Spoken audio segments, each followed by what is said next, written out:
All right. So Yeah. then I'm gonna go on to Let's do it. Okay. Legislative Week in Review. Legislative Week in Review. All Okay. Okie dokes. So for my legislative week in review, what I was looking to see what I can find, right? What interesting stories I could come across.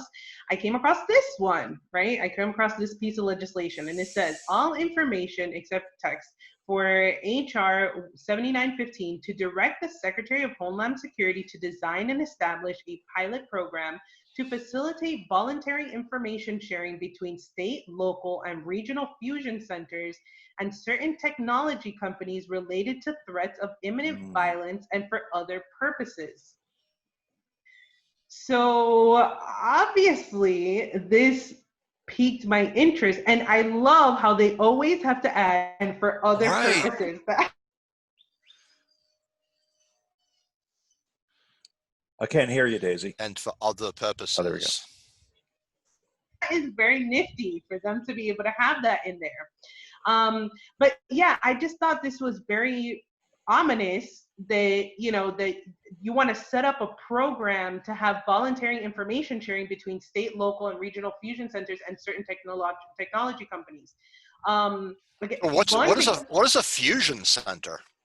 I don't even know. I was just like, what even is this, right? I know. I'm already like, what? We have fusion centers? Exactly. What does that mean? And what are they doing? And it's they love their Orwellian talk, so it's some sort of backwards thing. Whatever it's meant to, it's not. And so it's been introduced in the House Judiciary and the Homeland Security committees. And again, this is all the information on Congress.gov for this, right? Okay. So I thought to myself, all right, so then let's look at who introduced it, right? So Michael T. McCall. I didn't know anything about McCall. Did you guys know anything about McCall? No. Never heard of him. So as you can see, he's a Republican, and he is from Texas. All right. And so when you look at, his webpage, it says, as the chairman of the Homeland Security Committee, it is my duty to oversee Department of Homeland Security and ensure that America's borders are secure. So, all right. So now we know he's in charge of the home. You seem like you want to say Well, something. He's not in charge because the executive is in charge of that, the executive branch. He might oversee it in terms of, but he doesn't run it, right? Well, oversee would mean almost an auditing. Yeah, I think it's more like that. More like verifying that they're doing what their mission is or something, right? And not attacking people up in Portland.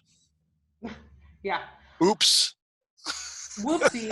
All right. So then I looked at, obviously always on opensecrets.org. I was looking at his finances, and for someone, I guess, of his stature, he's raised a decent amount of money. I mean, I feel like they're such crooks that, all this stuff, it just like makes no difference. It all seems like, duh, of course they're going to have this much money. But anyway, so then I went into what his elections look like, or how much he raised during his elections. So he's run since 2004. And in 2004, he raised almost $3 million. Wow. He ran unopposed. He's a congressman, not a senator? I mean, he's a congressman, yeah, 10th district. Right. That's a lot of money for... Yeah. Uh-huh. And if you look at, even in 2018, he raised $1.71 million. So still a lot. And compared specifically to his opponent, who raised $481,000. Yeah, didn't have a chance. Yeah, exactly. So yeah, essentially, and if you look at here, the numbers of how much they raised, like 2016, the person they raised $6,120. That's essentially running unopposed, or 9,900. Compared to your 1,600,000. Oh my Lord! Like, I mean, why even run at that point? Like I said, essentially he's running unopposed. And then I wanted to look at the industries that he is getting his money from. And as you can see, he gets a good chunk of it from the finance, insurance, and real estate, mostly from individuals, which I guess is good. And then for the PAC money, he gets it from ideological single issue. But I don't know. But as you can see, the majority of his money comes from PACs, right? And so, hold on. I hate how this. All right. So then I wanted to look at who his contributors are. This is for this year for his campaign, and the top 20 contributors are, and we're gonna look at the individuals and the PACs, right? Oh shit! Hold on, sorry, because I changed something.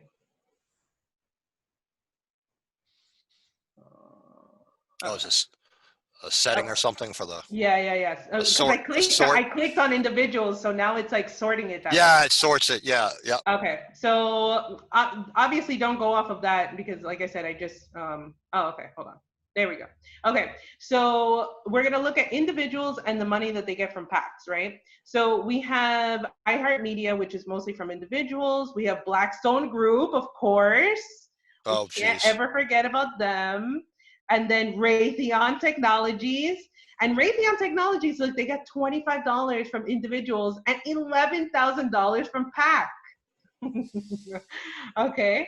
And then we have the Home Depot, $10,000 from the PAC, $525 from individuals. AT&T Incorporated, and most important is to look at these tech companies, these big tech companies that he's getting money from. Dell Technologies, $10,000. Comcast Corporation, $10,000. Then we have Honeywell International, $10,000. Koch Industries, $10,000. Lockheed Martin, we can't forget about Lockheed Martin, $10,000. And Making America Prosperous. You know that just sounds like some sort of evil PAC. Like, seriously. Yeah, very terribly evil PAC, I'm sure. Yeah. Northrop Grumman. So how many defense contractors are we gonna give money to? They're all there. Are we gonna take money from? Yeah. Samsung Electronics. All right. So obviously he's a man of the people, right? That's who he's getting his funding from. Which people? Okay. Exactly. And so then I wanted to look at the bills that he sponsored, right? And this one really stood out to me. So HR 7178, it says to restore American leadership in semiconductor manufacturing by increasing federal incentives in order to enable advanced research and development, secure the supply chain, and ensure long-term national security and economic competitiveness. So the reason why that really stood out to me was because of this. So you see, it has 21 organizations lobbying this one bill, which if you look at his other bills, this one, yes, obviously 380, it's massive. But for the most part, they're all like 1, 2, 3. You know what I'm saying? Like that really 21. 21 is a lot, and especially for the semiconductors. The description of that just kind of reads like shell out federal money, doesn't it? To enable advanced research and development, secure the supply chain. Yeah, increasing federal incentives. This to me sounds like government intervention to make sure that we are the top dog. It says to restore American leadership in semiconductor manufacturing. But and you're going to see later on that I go into another part of this. But go ahead. Yeah, well, the method is by increasing federal incentives. What does federal incentives mean? Does it mean, investment dollars? Yeah, it could mean that, or tax breaks, or tax breaks. I'm thinking shelling out money in one way or the other. Yeah. Now he represents Houston and then over to Austin. So Austin has a tech, area. So maybe it's related to that. I don't know. Yeah. Right. But we have a free market. Right? Free market capitalism. Yeah. That's what exists. Oh, what happened? Oh, wait. I know that's exactly what you're talking about. Certain companies, certain blessed companies will get all these tax breaks and all that, and it just increases monopolies by shutting out the little guy. Exactly. So then I looked at who are the companies that are lobbying, and the first one that comes out is Samsung. And wasn't that one of the companies that gave him $10,000 for his campaign? And then you have like Yeah. Intel Core, you have Merck, which I don't know if this Merck has anything to do with Merck that does pharmaceuticals.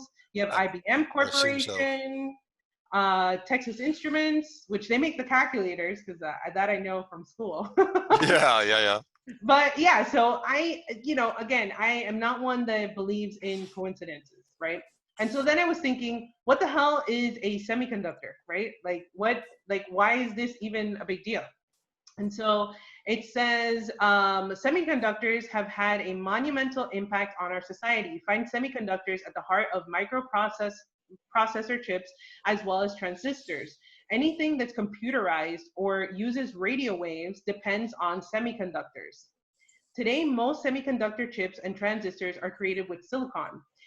You may have heard expressions like Silicon Valley and the silicon economy, and that's why, because silicon is at the heart of any electronic device. So obviously this has, and again, this ties in with the whole big tech and how much influence that they have in all these things. It's all just like it's like the dragon eating its tail, right? Just goes all in the circle. And so then I was like trying to see, what any information was about this piece of legislation, and it says the bill would secure $22 billion to promote more U.S. based semiconductor manufacturing. And if you look at here, we are leading in semiconductor sales. Like, we are the world leader already in this. Right. So I don't understand why we are having to have legislation to have the government interject, But then as I kept reading on, I see how it says those familiar with semiconductor manufacturing sector likely know that some of the most stalwart producers are based in Taiwan, South Korea, Japan, and China. Again, it comes down to the South China Sea and the trade war, and it all roads lead to China. It feels like at this point, everything, and especially because I think it was in this,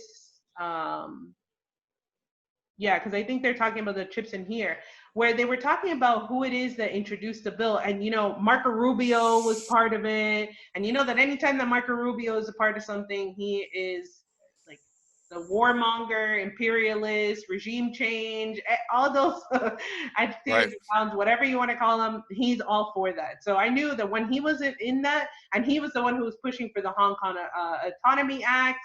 And I don't know, I just think that all of this, again, it ties into like domestic policy, because right now you have all these China hawks, right? All these people who are just pushing and saying that China is the biggest enemy in the world right now, and that we can only survive if we put down China, or if it's the end of China. That's the only way.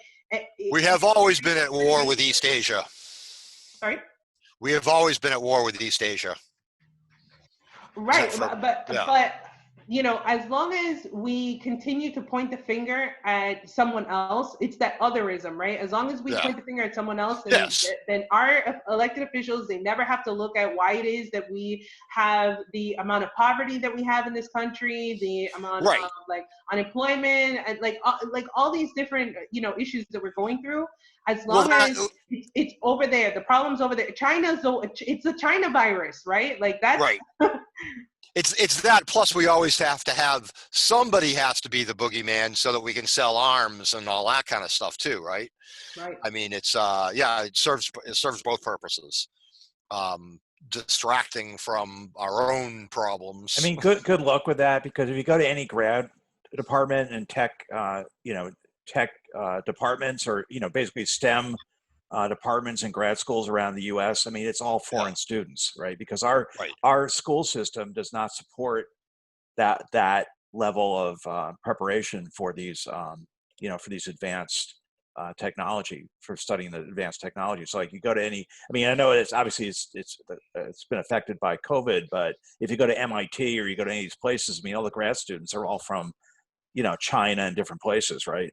So Yeah, Yeah, but I soon mean, enough, sure. soon Yeah. enough, that might change because right, ICE threatened to, supposedly if all the classes are going to be online at these universities, then there is no justification for them being here. So they would end up having to take their classes online, but in their own country. So who knows how that's, really going to work out. Wow. right. But I mean, we're in a global economy, so it's like it just seems like it's kind of the trend is going in a certain direction, and China is ascendant. And I don't think this legislation is really going to change. I mean, it may protect their friends in Austin or whatever, but it's not in terms of like changing the trend. I don't think it's going to be able to do that. That's just my feeling. Yeah, and I think a lot of it is what you did point out in some cases, Daisy, where the same people getting the money, the people that gave him money. I think there's just Tit for tat. I think there's just a handshake thing going on there as well too. But I think it all factors in. The reason he can justify it and get people like Marco Rubio to go along with it is because it serves the purposes you're indicating. Right, right.